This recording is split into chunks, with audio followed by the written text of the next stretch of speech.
Hello, welcome to Jesus TV. This television program is called Jesus in This Mess.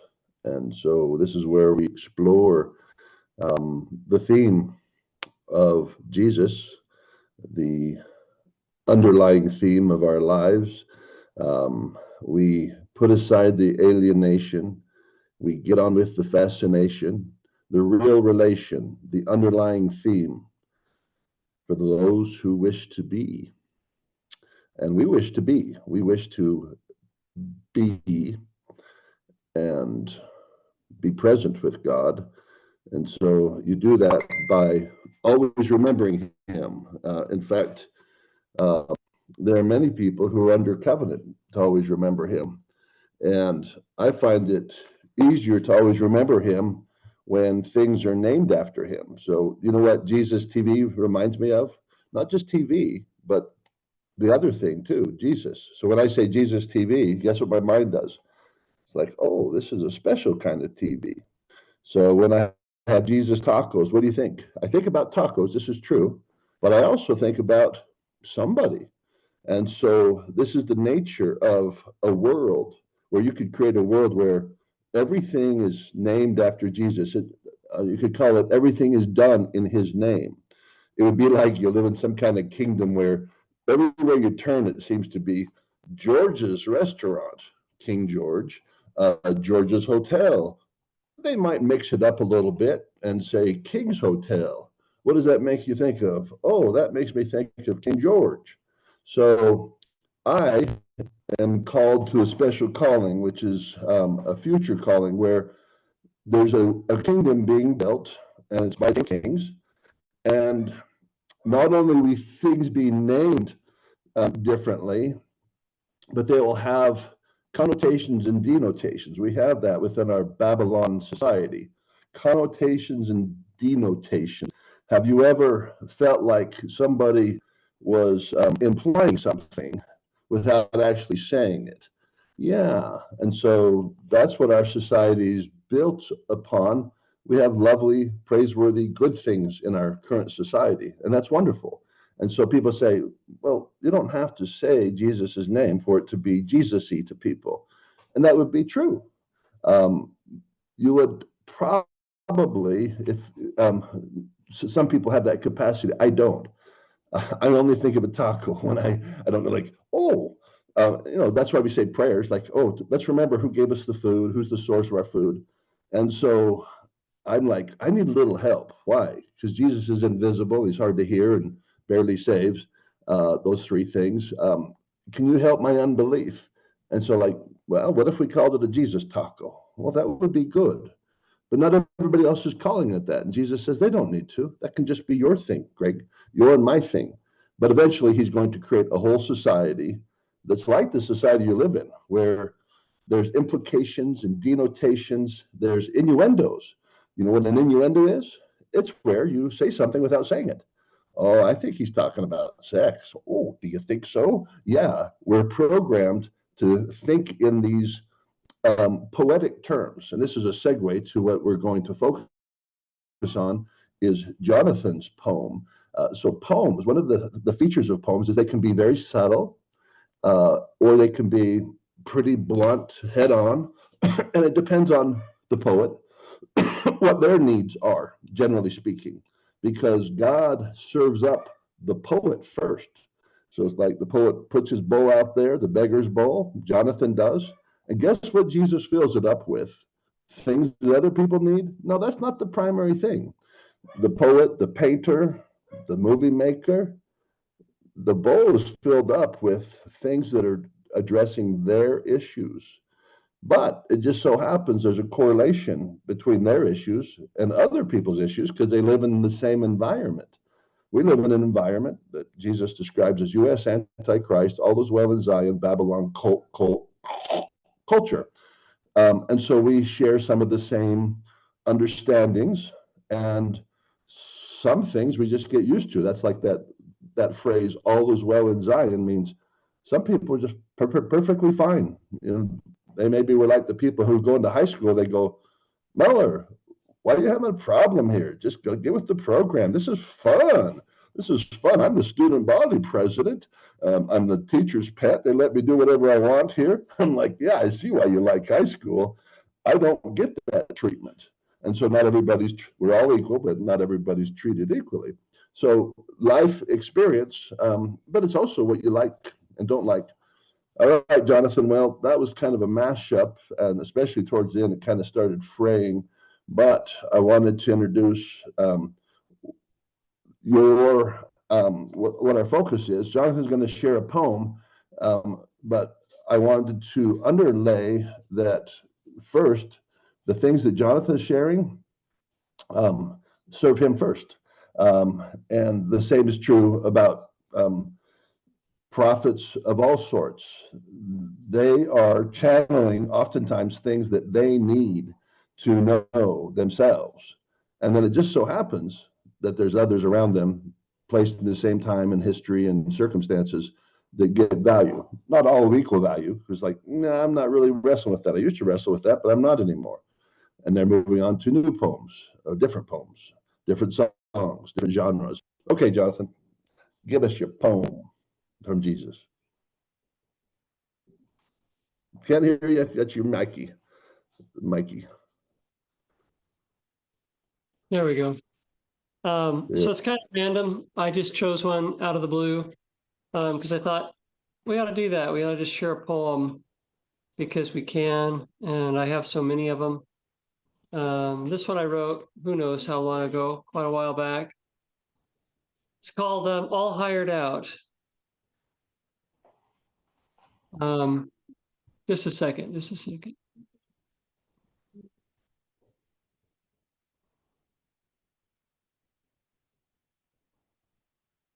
And this is what I like about Jesus TV. These interruptions, we don't have to put a sign up. We pause this program for whatever reason. We just do it. And so it's like technical difficulties. There's no technical difficulties. This is just situation normal on Jesus TV. Go ahead, Jonathan. All right, so can you hear me? I can. Okay, my friend said hi here. Hello. Hi, friend. All right, so all hired out. I call from within my chamber. Oh, I call from within my empty chamber to no one there. I call for a fife, but it doesn't come. And all the lyres are hired to woo the world with song. Mirrored pools reflecting all the things they most desired but lost or hoped to lose. And the world turns round, and the young girls are wooed by smooth guitars into the arms. And the young girls are wooed into the are wooed by smooth guitars into the arms of men who disappoint them, but not too much. And they find a little joy here and there, they too. And it's enough to satisfy for a season and an age, a generation, but not enough to stop the turning round and round, death and life and life and death. Never-ending misery is the tune, and hope and beauty and solemn resignation, and often gratitude for it all. But the song won't stop long enough to hear that there is something deeper than it all, something deep beneath the boards, the stage we all stand on. Goodbye, world, I bid adieu. I'm going down beneath the thing we lost before we ever knew what it was to cry in our mother's arms, the thing we knew before we knew. And now and then I stick my head out through the door and call for a fife to play the tune of something new, but they're all hired out.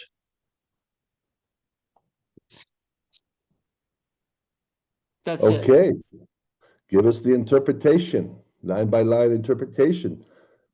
So I wrote this because I was thinking about the fact that there were so many things that I wanted to say to the world, and there was nobody to say them.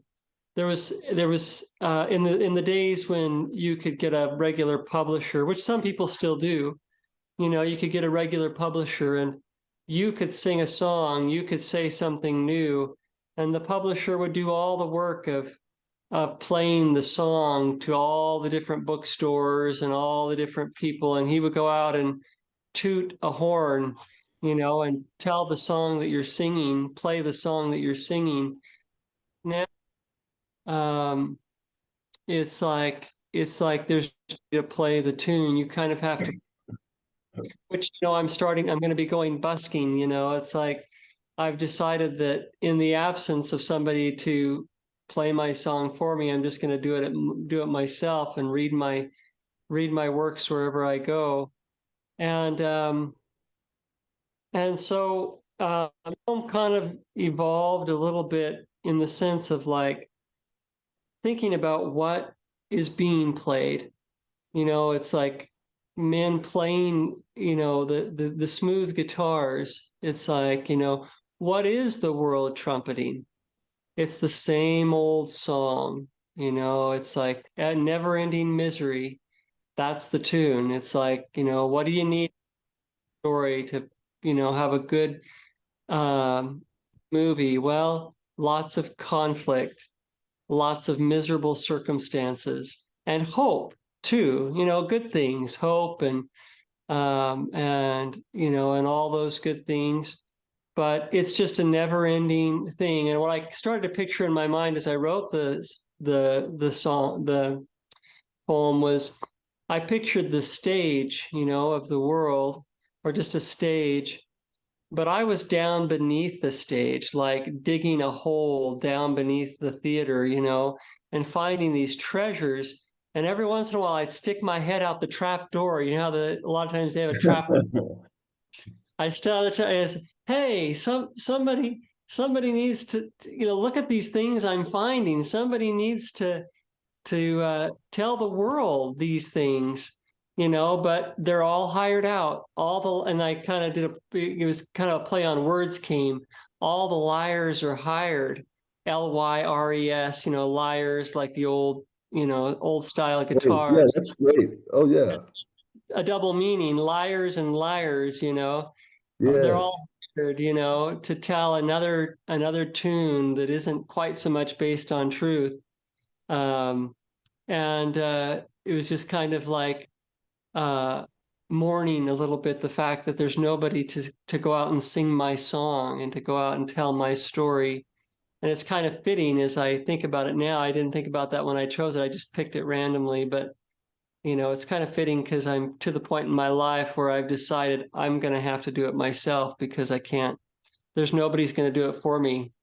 I've got to go out in the world and Hallelujah. Hallelujah. So Jonathan has arrived at a place that God has been taking me for a lot of years. It took me a long ways to understand that. And it's called finding your voice. Well, sometimes you found your voice, but it's like no one wants to hear my voice, or they're not clamoring. So you're like, well, I'm right here on my block.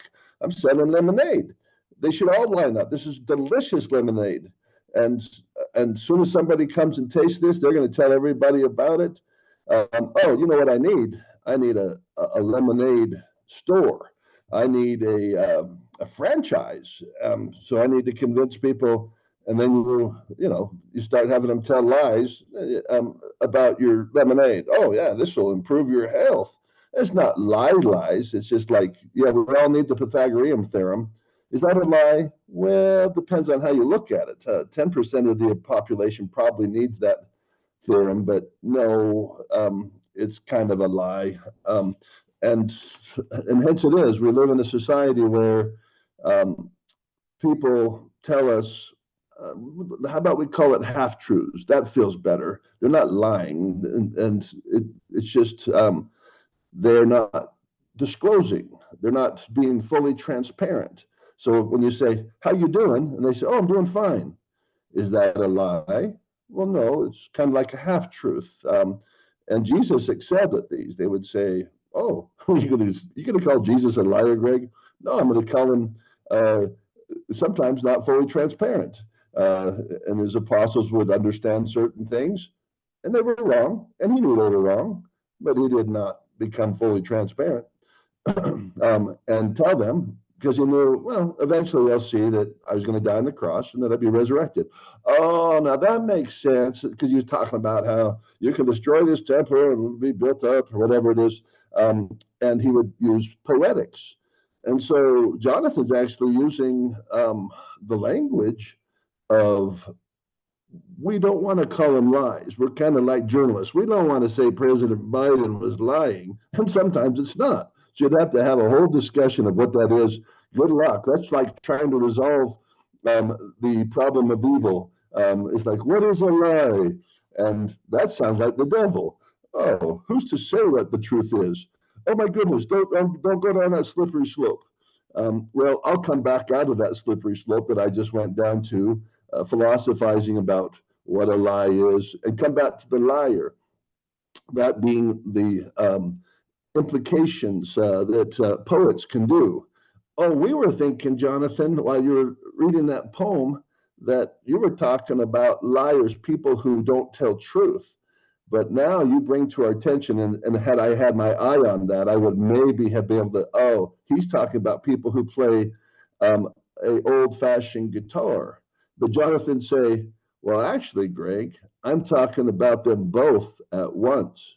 Like, you're talking out of two sides of your face? Well, that's what poets do. Oh, I wasn't introduced to the lies that poets tell. Well, those aren't lies, but like I say, we're not going down that slippery slope, nor will I call it a lie. I'll just say that's called ambiguity. And that is not a lie, but it's the nature of life, is that we run some ambiguity, especially when you get closer to Jesus. So that's the mess. The more you know, the less you understand. The more you trust Jesus, the more vulnerable he'll make you. The more all in you are, the more risk you have to face. So back to the poem, Jonathan, other kind of final thought here. Jonathan and I have been going back and forth in the last 48 hours about this underlying theme, is that where you have something wonderful and you want to share with the world, and the world doesn't want it or doesn't want to support, they might go, yeah, I see that has some value, but they don't want to do what Jonathan's saying, go tout it. They're already touting a bunch of stuff, so it's a competitive marketplace. If you got awesome songs, doesn't matter, because you don't look like Taylor Swift. Why should how I look matter? I'm sharing a song. You're like, oh yeah, this isn't the days of Mama Cass. Go Google Mama Cass, who had a beautiful song, but she didn't look beautiful, which ties into Jonathan's poem about beautiful people that I love. He shared. I hope we get to share that one, Jonathan. But yeah, Mama Cass didn't look like, but that was a different era. Now, these people who actually promote your stuff, they don't just care about how you sound. Oh yeah, good voices are dime a dozen. They talk about body language. How can you perform up on stage? Well, this is about my voice. This is not about how I look. Do I need to say that again? That sounds very sexist. Is this like some Miss America pageant where I've got to look really good? It's my voice. People listen to the Alexa and the Echo, and they just say, "Play me Taylor Swift," and then that's my voice. They're not looking at me, and they go, "Up, sorry, you're in the video age." They're looking at you, and they're judging you, and they're trying to decide whether to listen to you by how you look. What kind of lie is that we are sucking in? Well, we created this beast, our collective hearts did, and we voted on it. Yep, I think I'm going to vote that I don't want to see Mama Cass. Taylor Swift, can you sing that one song that Mama Cass sang? I can. Oh, that would be so much better.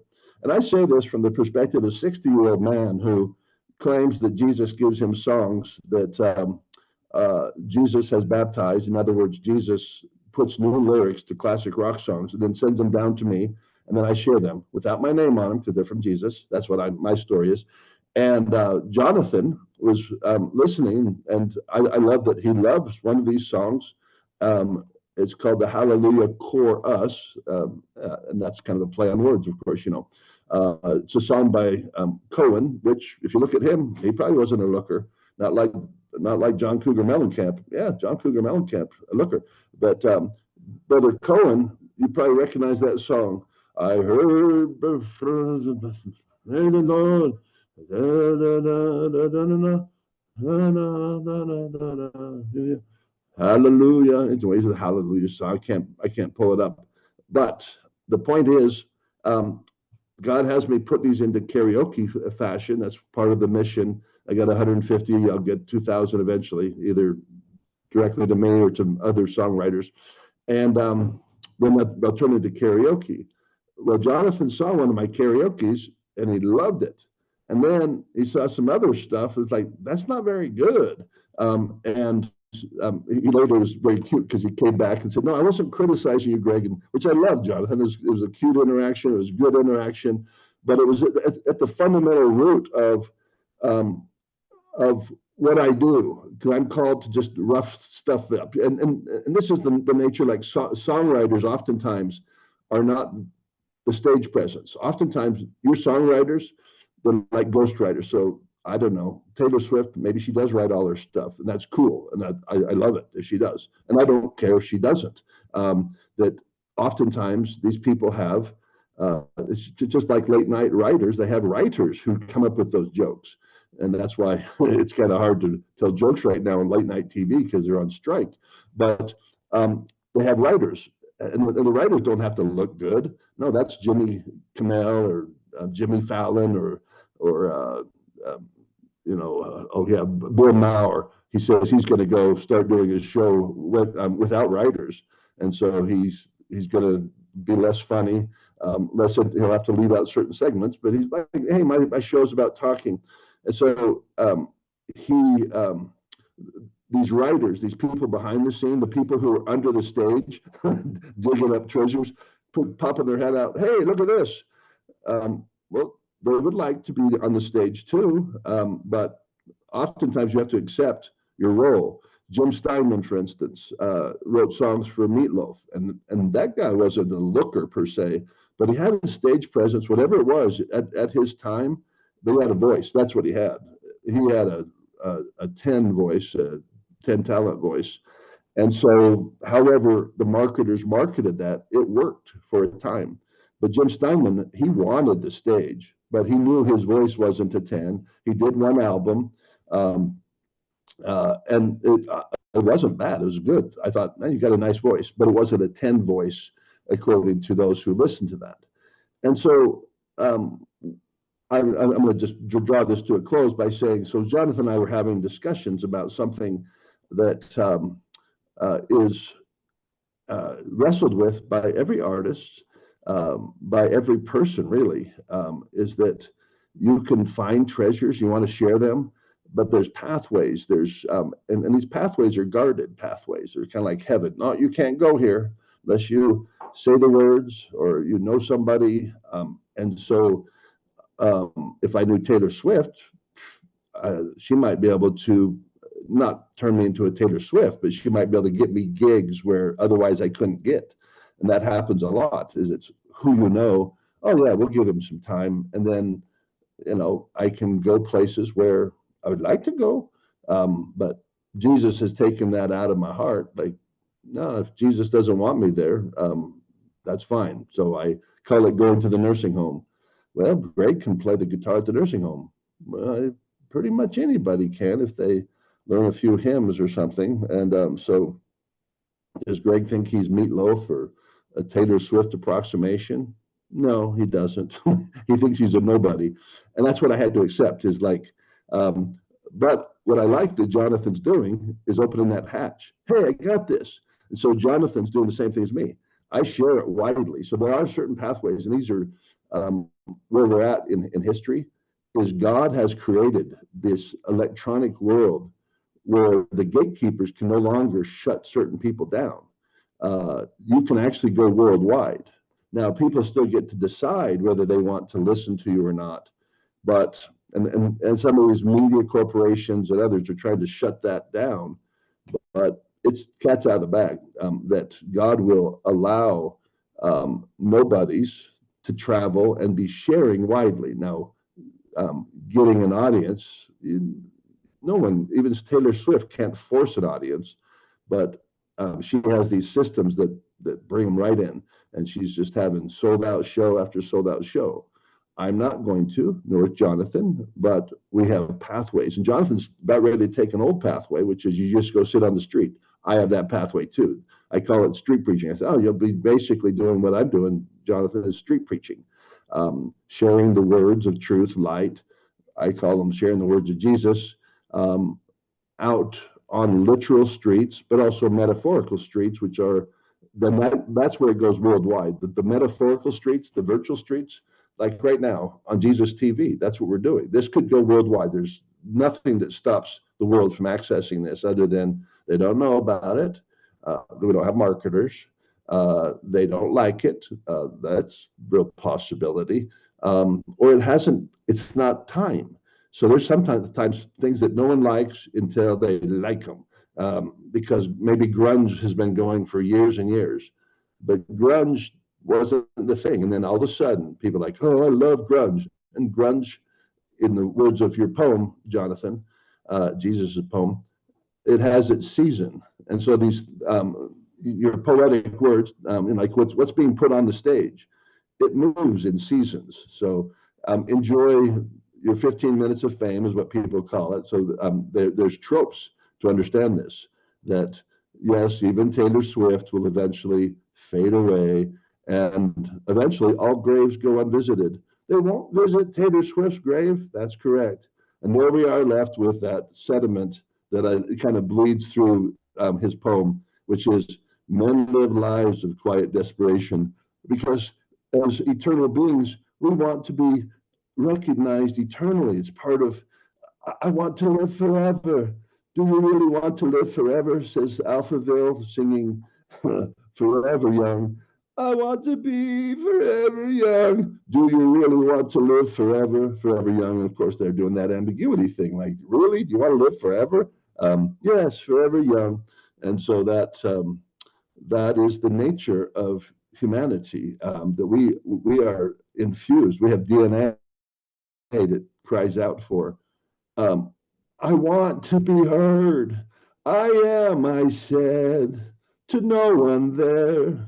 And no one heard, not even the chair. That's Neil Young, who actually got to get on the stage and sing Sweet Caroline, which has been baptized in its Sweet Jesus Lord now, at least in my Jesus Drink world. And so I'm going to end this a long thing by saying what Jesus has done is interesting in my life.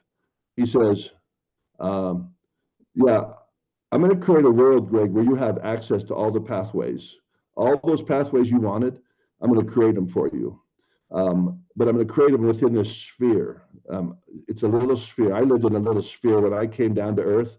It was called the Jerusalem area. So Jesus, when he was down on earth, like he wasn't super popular. He traveled like within, I think, the 30-mile radius. Doesn't matter if it's 100 miles. That's just like nothing.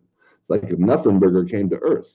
But it wasn't a nothing burger because of the Father and the plan that He's done. And so that's the nature, even of people who do make the stage. They have a story. Taylor Swift has one. Anyone who's been on that stage, they have what are called breaks. They have certain things that if they hadn't happened, those doors hadn't opened, they weren't going to be able to take their treasures up out like Jonathan out of the basement or underground and show those. Oh, I've got these beautiful songs. No, that's the work of God. Yeah, that's the work of God, and that's what He's doing. But basically, helping me build a world where I satisfy that need, and it's in our DNA. It's like, are you the only one, Greg? No. It's in poems. It's men live lives of quiet desperation. Which men? Men and women, everyone, and it's unresolved. So it's like, and it will be in my life. And we just have to live with unresolved things. And that's then brings us to God. Like, can you resolve this? And He can eternally. So I'm just pointing now to the deep needs that we have as humans and understanding those are put into us by God. And they're meant to draw us unto Him. And so we get to live well, we may live quiet lives of quiet desperation, but we also can live lives of soft, small approximations. So that's what I do. I live approximately what I want to do. And so that's what Jonathan's doing. He's like, okay, no one's going to give me the stage. I'm going to take the stage in Chicago. I'm going to be sitting right here by this building, going to be singing the songs. And maybe somebody will find me. But maybe that somebody's just a raggedy old lady who's pushing a shopping cart and she brings tears to her eyes. Oh, I love that song. Oh, thank you. And Jonathan feels an approximation of what Taylor Swift did on the stage. Well, that's not right. He shouldn't feel what she feels. No, but she feels joy. And I think she's the little girl down there is just like, oh, you've made my day, Taylor Swift, by touching my hand. So God is trying to train us all to love small and simple things. Can that raggedy old lady that they call the basket case lady, can she touch Jonathan's hand? And Jonathan reaches out and receives the $1 bill. He says, well, I got a can right there. You can put it in, but thank you. And then the woman drives away, and we find out later it was Jesus. Once I be a busker. That was you, Jesus? I missed it. But see, Jonathan, of all people I know, has a chance of not missing that, of actually seeing that lady, she's no Taylor Swift in terms of looks. But that raggedy old lady, she was just Jesus dressed up like a raggedy old lady. And that's what Mother Teresa would actually sustain Mother Teresa in her concocted world, the world that she created a bubble around. As she would serve the poor and the needy, she would tell herself that she was doing Matthew, was it 48:24, something like that. Inasmuch as you do it unto the least of these, my brethren, you have done it unto me. So she would minister to these people that had maggots and whatever, that were dying. She would minister to them with the understanding, the private understanding in her mind that she was doing this to her Lord and Savior, that's who these people represented. And so she got a great deal of satisfaction to the degree that she could believe that. And she said, you know how she practiced believing that? Because that's hard to believe. She would take the Eucharist every morning. She would take what we call in our faith the sacrament and eat, this is my body, drink, this is my blood. And so she would believe that flesh, literal flesh on earth, is Jesus' flesh. So to tie it back to my story, sometimes we have to have reminders of what it's all about. And most people who get on stage like Taylor Swift have those moments where they have to remind themselves, it is about the music. It's not about my looks. Yeah, this is part of the gig. I got to do this. But it's about that little girl who was so happy to touch my hand, and it's about kindness. And so I think Taylor Swift probably is a good daughter of God. As far as I know, I don't know. I can't judge her, but I know that she makes a lot of young girls happy. And there's worse examples. We could rip at her for what she wears and some of her songs and so forth. But I'd rather just emphasize the positive and let Jesus judge that. Because I don't want to envy her. I think it's cool. There's part of me that would envy her and all these rock stars, but it's not what I want. I want to live in a world where I'm okay with the raggedy old lady or raggedy old man, imagining that that's a worthwhile human being and that they like that song. And the Jonathan said, Greg, I really love this song, that the Hallelujah chorus. Well, that gave me what I could have got on the road, driving from town to town. It's like, oh, that's very satisfying. And I give the same to Jonathan. I mean, I don't lie to him, say, I like that poem if I don't like it. But he's got a lot of poems I like, and he's had to have that suffice. So God's big on sufficiency. Okay, well, that would be sufficient for my needs. It's not like luxurious. And that's what, so rock stars oftentimes have luxurious praise. And then they have a hard time with what to do with that. Like, I walk out on the street and people think, oh my goodness, it's like Gandhi. Or some of these fans, they would drink my bathwater in the words of Dennis DeYoung. He actually said that. And I'm like, I think some people would. Oh, hey, here's some bathwater from Dennis DeYoung. And he knew, whoa, that's messed up. And so he had to deal with that in his own mind. And these people who have to deal with fame, it ain't the easiest walk that is on earth. And some of them have to unplug from it. Like, I can't do it because it just messes with your mind so much. Jonathan and I don't really have to worry about that one because it's easy to say, no one really wants our stuff. Well, a few, and then that's where our work is appreciating the few. So like the few people right now listening to or watching, I'm going to go to you, Jonathan, right now.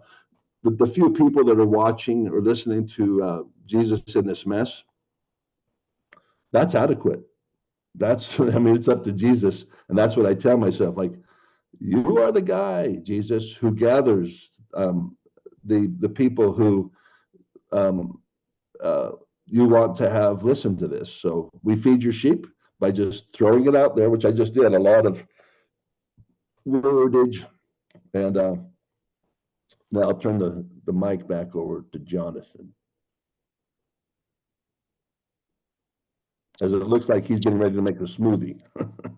I am. So, all right. So, I find it interesting that I had a couple thoughts as you were talking.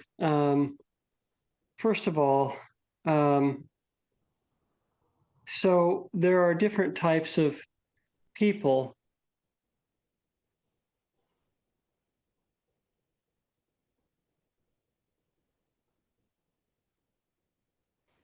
You just froze up, Jonathan. Jonathan just froze up. We're waiting to hear. Okay, you said there are different kinds of people. That's where we caught you last. So there are different types of people. Oh, just a second. Let me make sure I'm on the right internet because it'll get all messed up if I'm not.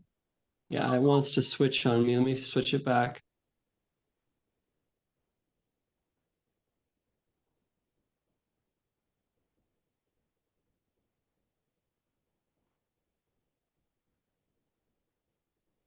Is he back? Is he coming?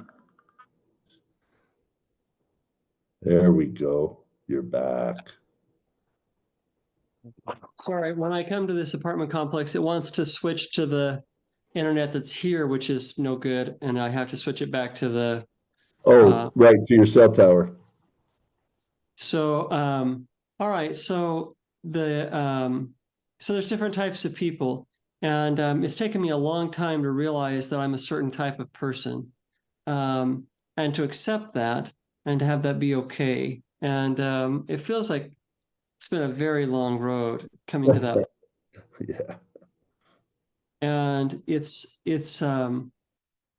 so there's young people who want to be musicians or writers or whatever. And it's mostly because maybe they like to read books and they're like, oh, I want to be a writer. Or maybe it's because they like rock stars and they're like, oh, I want all that fame, you know. And the truth is that you could say that they're kind of a dime a dozen in a sense. It's like I remember as a 11-year-old, 12-year-old, 13-year-old boy, like playing the air guitar and dreaming about being up on stage and stuff. And it's like really what they want is they want fame. That's a different thing than being a musician, you know. And it's like there are many musicians who became musicians because they wanted fame. And so in the poem it talks about all the liars are hired out. It's like, right, so there are lots of people in the music business who are there not because they're musicians, but because they are desirers, lusters after fame, fortune, etc. Now that's going to shift because it's interesting because it's getting to where you can't make as much money doing some of these things. And fame is kind of becoming like not as big of a thing, which is really kind of strange. It's like everybody's famous. And it's becoming dangerous. People can dox you. What you say that last thing? It's becoming dangerous. You becoming famous. Now people can find out where you live. Before, like, hey, where does Elvis live? How do I get into his house? Oh, there's drones. It's like it's becoming more and more dangerous to be seen. I'm just adding that. good point. So yeah, the more people that know you, I think I told you that story about the comedian who said, in the old days, you had to lay down some serious 80s cash to go to a concert and say, and yell from the front row, I hate you, Lionel Richie. But nowadays, in social media, you can actually tell the person you hate them. Um, so yeah, so it's a weird, that's the other thing that went through my mind as you were talking, is that it's a strange world we're entering into. It was a strange world in the years of fame and fortune, but it's an even stranger world now that it's like fame and fortune are becoming common, and like you said, more dangerous, and yet more um yeah, and it's like, so anyways, but there's two different types of people. So there's the type of people who, they play music because they wanted fame and fortune, and there's the other type. And the other type is a really interesting type. It's not actually, like Elon Musk often says, like, you wouldn't want to be me. Like, it's like it would be being Elon Musk would kind of like be like being insane. It's like you have this brain that cannot stop, and then you have this drive that, will work 18, 20 hours a day because you have these dreams. You just cannot help but bring them to fruition. And so it's it's it's very weird. It's the same with a true musician, right? Like, a true musician is going to play, and he is going to do it whether there's fame, whether there's fortune. It's like, if he doesn't eat, he'll do it, because he can't not do it. It's just in him. He just has to do it. And so there's different, like, I remember, so I don't know if you know who Charles Bukowski is, but he was a poet and a writer of novels, wrote a few novels. But he um, he he started getting published by publishing in these these sex magazines, basically. And um, and he was a very salty, like spent his time with horrors and drinking and everything, and that he has a past, a childhood that explains why he was so messed up. But so it wasn't a big deal for him to write sex stories. And what he said is that, he wrote for years, but he finally got to a point, he just had to, he worked at the post office. He finally quit at the post office because he just decided, like, if I starve, I starve, because it was in him to write. And it was like, and he couldn't do anything else. And so, like, with these sex magazines, what he said was, he would tell the story that he wanted to tell and throw some sex into it, and then that would make it so that they would accept it at the magazines that were willing to publish his stories. And of course, it's not the most chivalrous and honorable way to do things, but from the framework that he came from, he just, was like, fine, if you want some sex, I'll throw in some sex. But he was the sort of person that it was like he had to write. And if you read some of his poetry, some of his writings, it is some of the most profound and deep and meaningful stuff that's ever been written. And some of it's like really smutty too. But he's a paradox and a dichotomy. So I'm taking forever to say this. He's a guy that had to write. And I was surprised when I found out he wrote the smutty stuff, because some of the stuff that he wrote that was profound just really moved me. So that's one. Another one is like, so I went through this phase where at night I would watch replays of, like, America's Got Talent and stuff in the evenings, because I would get depressed in the evenings and I want to kind of escape. That was my escape. I'd watch these people get up on stage and sing or something. Well, it was interesting because I found with the people who would show up on stage, there were two types of people. There were the people who'd been singing in the room for years and years, you know, um, dreaming of being famous, And now they get invited to America's Got Talent, and they're hoping that America's Got Talent is going to make them famous and make it so that they can have their dream of being a musician. And then there were these guys who came on to America's Got Talent, and they had been being musicians. They had been playing in bars, they had been playing for weddings, they had been playing because it was who they were. It was what they did. And they couldn't not do it. Like it would be kind of nice. And people who you find, like if they're real musicians, it's like they can't do anything else. They almost, it's like a curse. Like, I wish that I could make this soul of mine stand in a factory from 9 to 5 and put together widgets. It would make my life so less complicated. I could count on regular money. I could, I wish I could do that, but I can't. And these people would come on stage, and for them, America's Got Talent was one more gig. It just happened to be in front of a bunch of people, and it might make them famous, it might not, but guess what? Next weekend, they'd be doing another gig somewhere else. And so strangely, it's like I'm taking forever to say this, forgive me for that, but I'm kind of coming to the realization that I'm the latter type of person.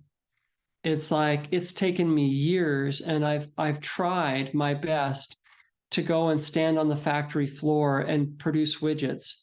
I have tried my best to do all the things that all the people who matter most to me have wanted me to do.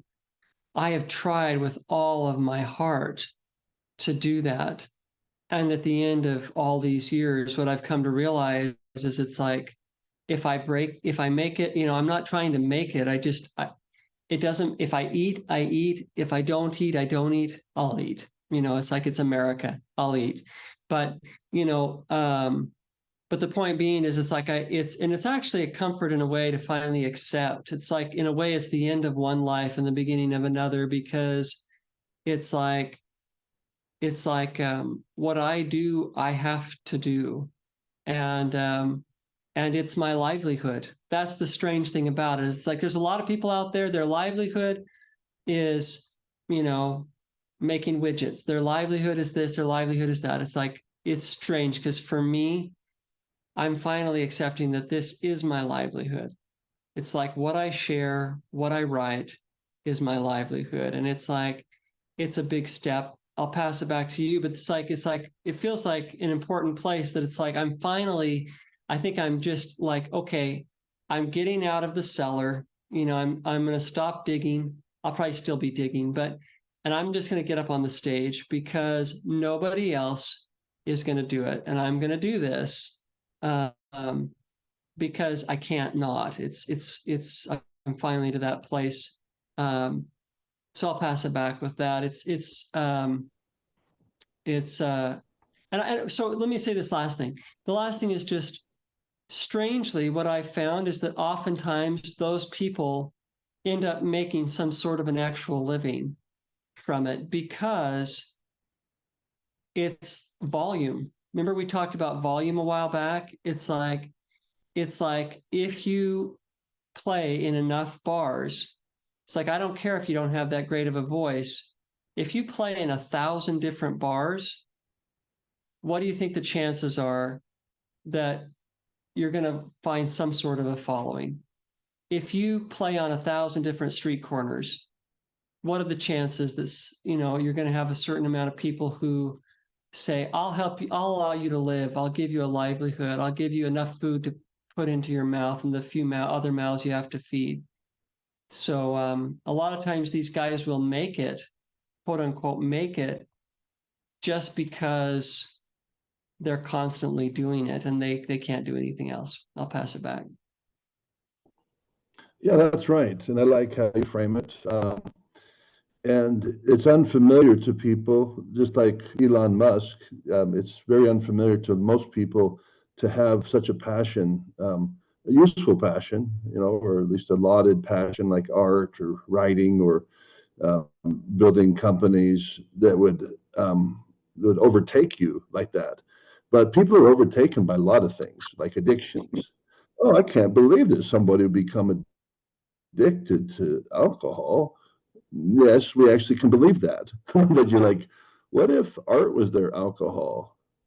Oh, well, that doesn't make sense. I don't understand that. Well, they didn't understand alcoholism either. So it's not like you have to be humble. Like, there's stuff we don't understand, like what's going on in Elon Musk's head. But Elon opens his mouth, because I saw the same interview, and he tells people, because the alcoholic can say, okay, well, here's what it feels like. It's not all good. You can see some good effects, but that's kind of like the guy who plays the 1,000 bars and then ends up with this one bar that they just love him, and they get more clientele, and they're like, you know how we keep having you come back, and we give you food. He goes, that's the only food I eat all day, and thanks for the doggy bags. That's what I eat in the morning. Well, you know what? We think we need to be more fair with you, because we're making hand over fist because of you. So we're going to start giving you a stipend. We're going to start taking care of you. We didn't mention this, but we've actually got an apartment above here in the bar, so free housing. And what happens is that the bar, who's been taking and abusing him, realizes we want this guy not to go to the 1,001 bar. We want him staying right here. And we're willing to become what they would call a benefactor. And that has historical precedent, where you say, oh, this artist is so good. Some rich person goes, I want this art to come out into the world. I want it myself. And so then they would start funding, I don't know, Michelangelo or whatever, to do stuff, to do their thing.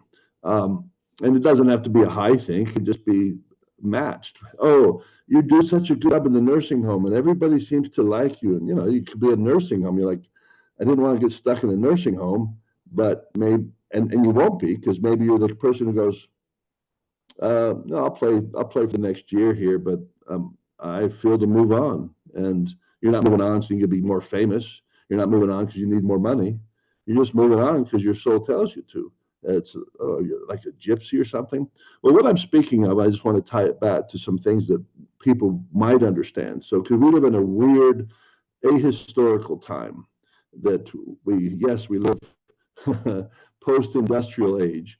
But if you went back to agrarian times, there's people who they feel in their heart. I mean, I'm sure there was a lot of farmers who like, oh, I'd love to do anything but farming, what I'm doing. They had to do it. It's like, I got to do it. Otherwise, my family starves. But there's other people who just like, they love it, even if they're not good at it. And they live and die by that. So in a different society than we live in historically, and this has always been true, historically, way back, people would die, literally die for their occupation, because that they loved. Some of them died for occupation they didn't love, but they would die because they're like, this is all I know, and this is all I want to do. And you can find there even existed now whose lives are just wrecked because they cannot. They just love farming, and so until they lose the farm, they're farming. And people could say, well, it's not advisable. What you should do is maybe but be like a school teacher. And as a school teacher, they'd be just like every moment, like, oh, I need to hit the fields. Oh, I want to hit the fields. I would so much rather hit the fields. It's like they're addicted to this thing. And who are we going to blame in there? I don't know. Do you blame God for the alcoholic? I don't know that I need to assign any blame, but God's aware that he sent certain individuals like a tuning fork, and man, once they're tuned to that, they're like, why does the dog always just eat dog food? Dog food, dog food. It's got to eat something, or maybe a rabbit. Why does it chase rabbits? I can't get it to stop chasing rabbits. Well, you're human. You're not going to be able to understand everything. You can go listen to scientists. So what we're talking about is, indirectly, is these forces that possess us. And there are people who have studied this, like Carl Jung and so forth. So we have unconscious things, but it affects all of us, because whether Jonathan's talking about what possesses him or other people like him, including myself, me getting more Jesus by any means necessary, and it puts you at risk. But so does the things that we're addicted to, like, well, let's suppose you're addicted to making more money, which is a very useful thing, by the way, making lots of money, because you can solve a lot of needs. And there's people who like they don't retire, okay, and that's kind of laudable. It's like, oh, yeah, I like to do a lot of good, but what you don't know about that person is they would die if they stopped working. And then in fact, when they're kind of forced to retire, guess what they do? They die. You're like, oh, so really there's people who they like their occupation. That's what Jonathan was talking about. They like their occupation so much. It's like giving them life. It's like their meditation. It's like somebody inserted a pacemaker inside their, and it's the only thing keeping them alive. The pacemaker wasn't a pacemaker. It was a job, making widgets or doing this or that, being a secretary. And once you took that away, it was like you took away their meaning, their purpose for being. And you do that to a human, okay? There's a reason why one spouse, you got these 80-year-olds and the woman dies. I tell you what's going to happen to that man. Sometimes that man's like got a month left. What? No, he was perfectly healthy. Something changed in his life. Oh, his companion went away. So there are forces, and that's what I'm just trying to dramatize and give these things precedent. And we don't have the capacity as humans to fully understand them, but they are valid, is what I'd say, Jonathan. Go ahead.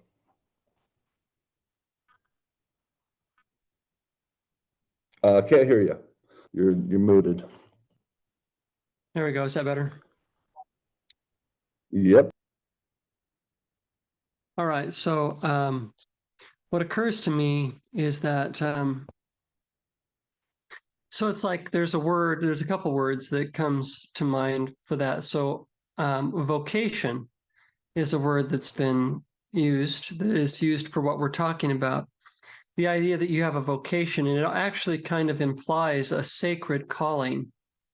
And so we think about vocations like Catholics use that word quite a bit, I found, the word vocation. So what are you called to do? What's your calling in life? And I get the feeling that what God really wants is like there are as many vocations as there are people, and he wants people to find their vocation. And it doesn't mean that you don't do other things along the way. It doesn't mean that it's like that you go wash some dishes so that you can eat and get to your next gig. It's like, but when you're very clear about what your vocation is, when all of your focus, all of your is brought into one thing, then it becomes something beautiful. The first book I wrote, about the parable of the talents, I talk about this. I talk about the idea of vocation and the idea that it's like, God allows us to invest our time and our talents and our money into a life calling. And it's and we could say, well, it's like people have been about survival for so long. Like you talked about the farmer. It's like, I wonder how many different personalities of farmers there were. It's like, nowadays we think, well, you got to choose a different profession based on your personality. And it's like right, but it's like for a lot of years that wasn't you couldn't really decide. It was like to eat, you had to grow your food, and that took all your time. And there was something beautiful about that because the earth heals, the earth gives you something good. So I don't think it was bad, but we were entering to a time where it's like not all of us have to work at agriculture all the time in order to eat. And so it's like there are people now that it's like this luxury. Some people nowadays, it's like, man, I just got to get back to the earth. And they feel no better than when their fingers are in the soil constantly all day, 16 hours a day. And it's like, see, for me, like, I think that's super beautiful when it's like, you're not doing it because of survival. You're not doing it because of money. It's like, yes, you got to earn some money at the end of the day. But you're not doing it. That's not your primary motivating reason. And I get this feeling it's like the earth has to shift now into this because we're destroying the earth. It's like farming for the sake of money is literally destroying the planet, and it's like whether you're Democrat, Republican, whatever, the one thing that, it's like, even if you don't think it's as big a deal as maybe the leftists say it is, you still know that we're pumping like massive amounts of pesticides into the Gulf of Mexico. We're eroding our topsoil at a rate of 1% per year. Eventually, you have no more topsoil. It's like we're doing these things that are because we have made everything about money. It's like why do you get up and go become a farmer? Well, because I want to be a millionaire. It's like the guys who have these massive farms, they're millionaires, you know, and it's like, well, why do you get up and go write songs? Because I want to be a millionaire and be famous. Why do you get up and go, it's like those reasons won't do anymore because it's destroying the earth, it's destroying our families, it's destroying everything. We have to do the thing we do. Our job, it has to become, I think this is where God wants us to go, is it's like your job is as sacred to you as your religion. It's like, why do you sing songs every day? Because I can't not sing songs. Why do you go? So I'll tell one story and then I'll pass it back. So do you know who Kate Wolf is? She's a folk singer. Okay. So Kate Wolf was 1970s folk singer into the 80s, I think. She died early. She was only 44 when she died. She was one of those people who she felt called to write music and wrote some of the most beautiful folk songs.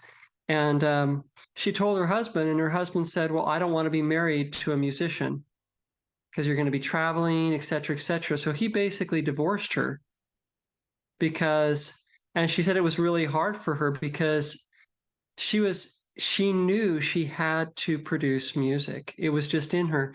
And she was one of the very first private record labels. So she didn't get a contract with one of the big companies. And so she grew really slow, but she basically forsook her family for the sake of what she felt, she was called to do. And she's one of the most beautiful souls. If you ever listen to her music or she's one of the most beautiful people ever. For a while, her kids had to live with her husband while she was getting on her feet because she couldn't make enough money. And luckily he was kind, her first husband, but he just said, I'm not going to be married to you if you're going to go off and be a musician. So I'm going to pass it back to you. So it's like, oftentimes when you find your vocation, you discover that it comes at a cost. And it's like, but you have to do it. It's like, I'm going to do this whether I make money or not because it's what I'm called to do. Yeah, I like that. That's a good place to end it. That there's sacrifice required always for everything. So sometimes we sacrifice our dreams, and that's appropriate. That we could have been that, perhaps, that thing that we wanted to be, but we gave it up so we could have children, or we give up our children so that we can do this thing. And there's many people who've gone to war, they gave up their children. What do you mean they gave up their children? They died. They knew it was likely. Normandy, anybody? is like, and they were honored as valorous. Not everything's valorous. So sometimes you're doing valorous things, but it's not understood within that generation. That was very valorous. It may have been a disruptive thing, like civil disobedience or so forth. And later it will be appreciated like, oh, that needed to happen. Oh, that must have been hard to do that. But a lot of times they couldn't help but do that. Like Rosa Parks, like, I don't know why. I'm just not going to move. You're sitting in the bus. And that one act starts the whole fire. We didn't start this fire. No, Rosa Parks did, but ultimately it was Jesus. And so Jonathan's called to hard things. I'm called to hard things. I think everybody is. The people that the widget makers may have had a dream, may have done the air guitar, but just thought, I have to suffer this now. And so that's Yeah, it's messy. And that's what we deal with. We don't shy away from the messiness of following God here. It's like, no, that's goes with the territory. We're getting used to it. We declare it. We go, no, that's still Jesus, even though it's really messy. Would Jesus have somebody write salty things for a sex thing? Um, well, he would permit it. I can tell you what, he permitted it. How do you know? Because he did it. Now, whether he purposed it, well, you can have that conversation in Philosophy 101. I have no interest in that. I'd like to just dismiss those things and say, that's somebody else's life. You'll have to take that up with Jesus. But yeah, I'm comfortable with saying he permitted it. Well, he permits a lot of things. Yes, he does. And he's Jesus. But guess what? He also denies a lot of things. The devil wants to just take and light this earth on fire. And Jesus, like, not gonna happen. That would frustrate my plans.